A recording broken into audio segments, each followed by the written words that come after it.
So eto mga kaloys, mukhang mayroon ngang initiation na naganap doon sa team building kuno ng Ateneo de Manila University basketball team. So ito po ay base na rin sa salaysay ni Sam Reyes na sinangayunan naman ni Kiefer Alas. Kaya ba dahil sa picture na shinare ni Kiefer sa Instagram niya, nung natigok na si Rene, galing po yung picture na yan mga kaloys, na kung saan ay nakikita natin si Rene ay hindi talaga siya masaya kumpara dito sa apat. At bakit nakasegregate siya? Bakit nga? And yun nga mga kaloys, nagkataon ba na magkatabi itong si Ian Espinosa dito sa picture at doon sa yun nga nasa dagat na sila, at ito pong si Ian Espinosa ay siya po, base sa mga interviews, siya po ang huling nakakita na buhay si Rene. At kung mayroon man, initiation, bakit katabi si Kiefer Alas dito sa team captain na si Jared Buhay? Ano sa tingin niyo mga kaloys? And yun na nga, dahil nga ang tagal magsalita nitong mga players, it took them around 7 to 8 days bago magsalita, pati na rin yung si coach, ang tagal. Ang dami tuloy na napapaisip. Kasi kung aksidente yan mga kaloys, madali lang yan eh. Di ba yung mga nangyayari nga sa daan, di ba? Ang bilis lang ng interview ng mga media, at yun na nga, nagme-make sense na aksidente talaga. Pero dito, ang daming nagtataka, and yun na nga, tayo po dito ay nag-analyze. Base sa mga sinasabi nila.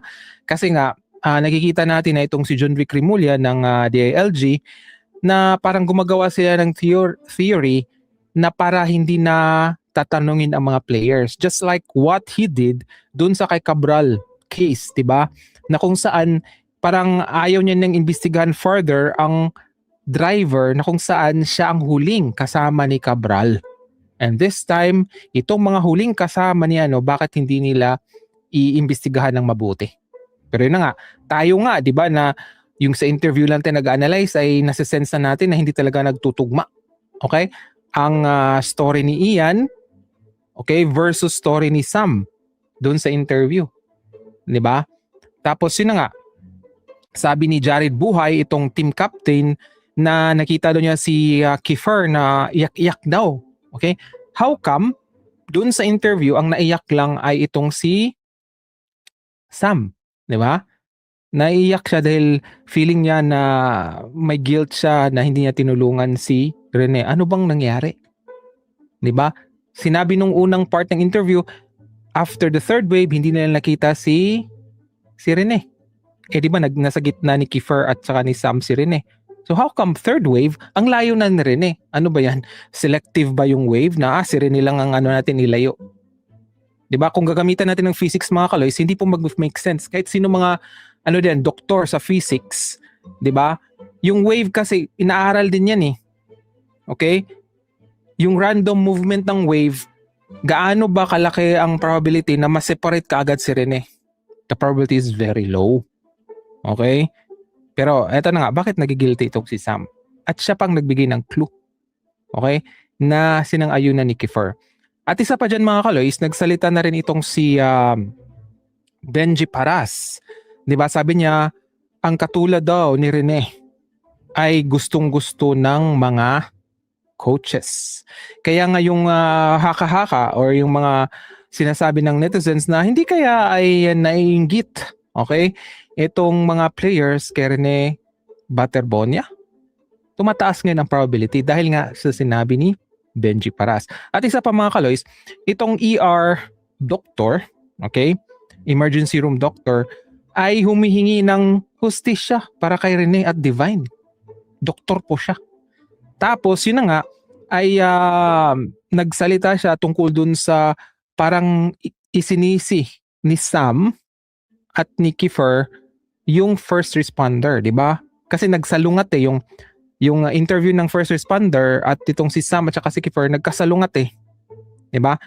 Sabi nung first responder, 30 minutes daw bago sila tumawag at nanghingi ng rescue. 30 minutes. 'Di ba dun sa pag-analyze natin few days, 'di ba, bago nung mawala si si Rene, sabi ko na base dun sa ating sa ChatGPT, okay, na tool natin, lang, parang 4 to 7 minutes lang yung window para pwede mo siyang ma-revive.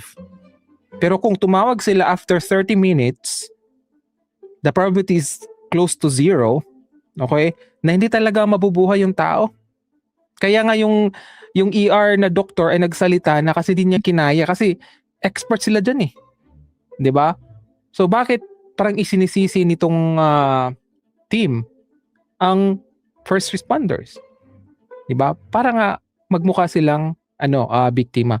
And you have to take note mga kaloys, hindi nga umiyak itong si Kiefer, 'di ba? Usually, pag in-interview ka tapos maalala mo yung nangyari, 'di ba? Nagsasabi ka ng totoo, maiiyak ka eh. Right? The problem is very maiiyak ka. Pero bakit itong si Kiefer ay hindi? Right? So ang daming katanungan mga kaloys. And yun na nga, ang mali lang kasi ng Ateneo de Manila at saka itong team is hindi sila nagme-make sense sa sinasabi nila. Diba? Ang tagal na nagsalita, tapos ngayon nagsalita na pa sila, ay hindi nagtutugma yung salaysay.